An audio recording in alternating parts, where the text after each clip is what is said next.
పూర్తి వివరాలు చూసే ముందు మా ఛానల్ ని సబ్స్క్రైబ్ చేయడం మర్చిపోకండి. శ్రీ గురుభ్యో నమః. శ్రీ మహాసరస్వత్యై నమః. ఓం నమః శివాయ. నారాయణ శాస్త్రి ఆస్ట్రాలజీ ఛానల్ వీక్షిస్తున్నటువంటి ప్రేక్షక మహాశీలకు స్వాగతం, సుస్వాగతం. ఈరోజు మనము 2026వ సంవత్సరం ఏప్రిల్ 1వ తేదీ నుంచి 10వ తేదీ వరకు మీనరాశి వారి యొక్క రాశి ఫలితాలు ఏ విధంగా ఉన్నాయో తెలుసుకుందాం.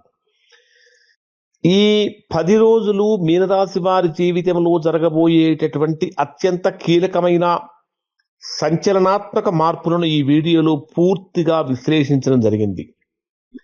మీ జన్మరాశిలోని రవి కుజ శని గ్రహాల అరుదైన కలయిక ఎలాంటి ఫలితాలను ఇవ్వబోతుంది, చంద్రుని యొక్క రాశి మార్పుల ఆధారంగా ఏ రోజు ఏ జాగ్రత్తలు తీసుకోవాలో ఖచ్చితమైనటువంటి పరిహారాలతో సహా వివరించడం జరిగింది. కాబట్టి వీడియో చివరి వరకు పూర్తిగా చూడండి. చివరిలో మీకు పరిహారాలు కూడా ఉంటాయి.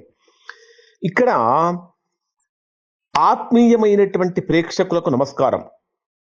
2026 ఏప్రిల్ 1వ తేదీ నుంచి 10వ తేదీ వరకు ఆకాశంలో గ్రహాల గమనం మీనరాశి వారికి అగ్ని పరీక్ష లాంటిది. అదే సమయంలో అద్భుతమైనటువంటి పరిణామాలకు వేదిక కాబోతుంది. మీ జన్మరాశిలోనే రవి కుజ శని గ్రహాల యొక్క సంచారం జరుగుతున్నది. అంటే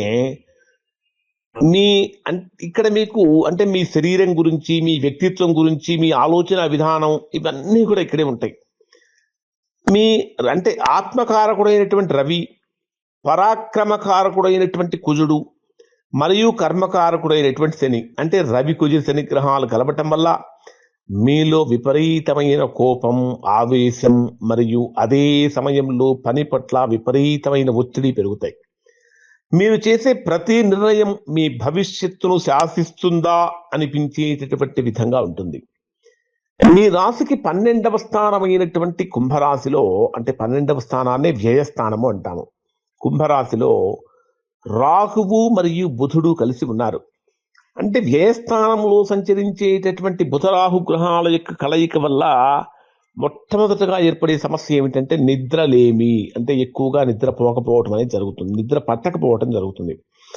అనవసరమైనటువంటి ఆలోచనలతో మనస్సు బాగా కలత చెందుతుంది. అయితే విదేశీ ప్రయత్నాలు చేసేటటువంటి వారికి సమయం చాలా లాభదాయకంగా ఉంటుంది. మీ రాశి నుండి 4వ స్థానమైనటువంటి 4వ స్థానమైనటువంటి మిథున రాశిలో మీ రాశ్యాధిపతి అయినటువంటి గురు భగవానుడు సంచరిస్తున్నాడు. ఇది మీకు లభించినటువంటి ఒక గొప్ప వరం. 4వ ఇంట్లో సంచరించేటటువంటి గురుడు యొక్క ప్రభావం కారణం చేత గృహ సౌఖ్యం లభిస్తుంది, వాహన యోగము కనిపిస్తుంది. మీ రాశికి ధనస్థానంలో వాక్స్థానంలో, కుటుంబ స్థానంలో శుక్రుడి యొక్క సంచారం కూడా జరుగుతున్నది. ఆర్థికంగా బలోపేతమవుతారు. ఇప్పటిదాకా మిమ్మల్ని పట్టి పీడించినటువంటి అనేక సమస్యలకి ఫుల్ స్టాప్ పడేటటువంటి అవకాశం కూడా ఉన్నది. కుటుంబ సభ్యులతో విందు వినోదాది కార్యక్రమాలలో కూడా పాల్గొంటారు. ఇక మీ జన్మరాశికి 6వ స్థానంలో కేతువు యొక్క సంచారం కూడా జరుగుతుంది. దీనివలన శత్రువులపై మీదే పై చేయి అవుతుంది. కానీ కోర్టు కేసులు లేదా రుణాల విషయంలో ఆచితూచి అడుగులు వేయాలి. రుణాలకు సంబంధించినటువంటి విషయంలో గతంలో చేసినటువంటి రుణ బాధలు ఏవైతే ఉంటాయో, వాటి యొక్క ఒత్తిడి యొక్క తీవ్రత బాగా పెరిగే అవకాశం ఉంటుంది. మొత్తం మీద మీనరాశి వారి ఈ 10 రోజులు ముఖ్యంగా ఆరోగ్యపరంగా, మాట్లాడేటటువంటి మాటల పరంగా నియంత్రణతో ఉండాలి. మరి మీనరాశి వారి యొక్క సంపూర్ణ గోచారాన్ని కనుక మనం విశ్లేషణ చేసినట్లయితే, మీనరాశి వారు సహజంగా ఎలా ఉంటారంటే స్వతహాగా చాలా సున్నిత మనస్కులు. మీ జన్మరాశిలోని గ్రహాల యుద్ధం జరుగుతూ ఉంటే చంద్రుడి సంచారం మిమ్మల్ని ఏ దిశగా నడిపిస్తుందో ఇప్పుడు తేదీల వారిగా చూడాలి కదా మనం. మీ జన్మరాశిలోనే 3 గ్రహాలు, రవి కుజ శని గ్రహాల యొక్క కలయిక, గ్రహ యుద్ధం ఇది. ఇది మీకు మాత్రమే కాదు, ప్రపంచానికి కూడా ఇది ఒక సవాల్ విసురుతుందా అనిపించే విధంగా ఉంటుంది. మరి ఏప్రిల్ 1వ తేదీ నుంచి 3వ తేదీ ఉదయం 6:24 వరకు చంద్రుడు మీ రాశికి 7వ స్థానమైనటువంటి కన్యా రాశిలో సంచరిస్తాడు. ప్రారంభం కొంతవరకు పర్వాలేదు అనిపిస్తుంది. భాగస్వామ్య వ్యాపారాలలో లాభాలు కనిపిస్తాయి. జీవిత భాగస్వామితో ఉన్నటువంటి చిన్నపాటి అపార్థాలన్నీ తొలగిపోతాయి. సమాజంలో మీ గౌరవ మర్యాదలు పెరుగుతాయి. కొత్త వ్యక్తులతో పరిచయాలు ఏర్పడతాయి. అయితే మీ జన్మరాశిలోనే సంచరించేటటువంటి గ్రహాల యొక్క దృష్టి మొత్తము కూడా చంద్రుడిపైనే ఉన్నటువంటి కారణం చేత ఎదుటివారితో మాట్లాడేటప్పుడు మీ అహంకారం అడ్డు రాకుండా చూసుకోవాలి. ఇది ప్రధానమైనటువంటి ఇది ప్రధానంగా పాటించవలసినటువంటి సూచన.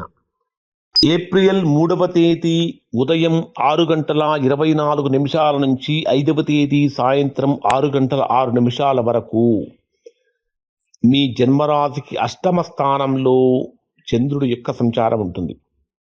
అష్టమ స్థానంలో సంచరించేటటువంటి చంద్రుడు మీకు చాలా చాలా నేర్పిస్తాడు.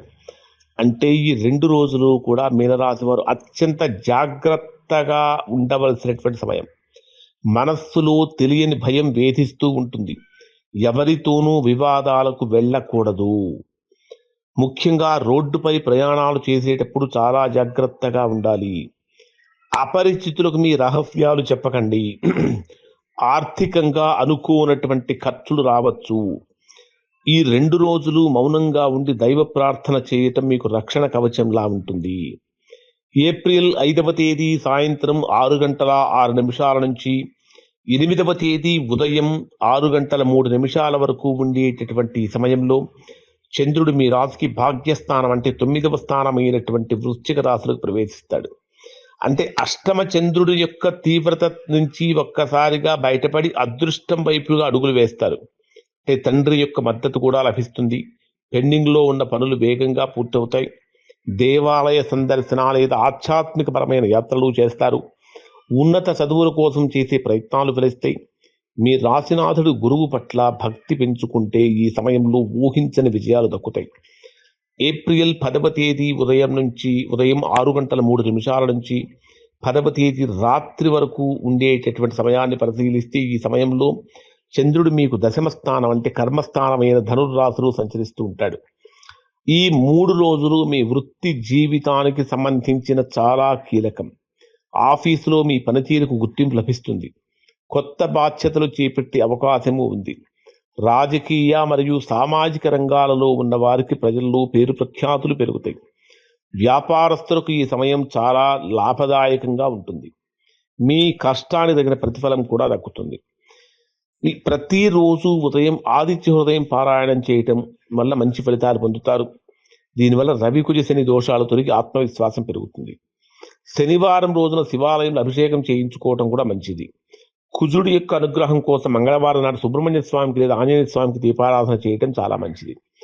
కానీ అంటే గోచారం కూడా మీనరాశి వారికి అంత అనుకూలంగా లేదు.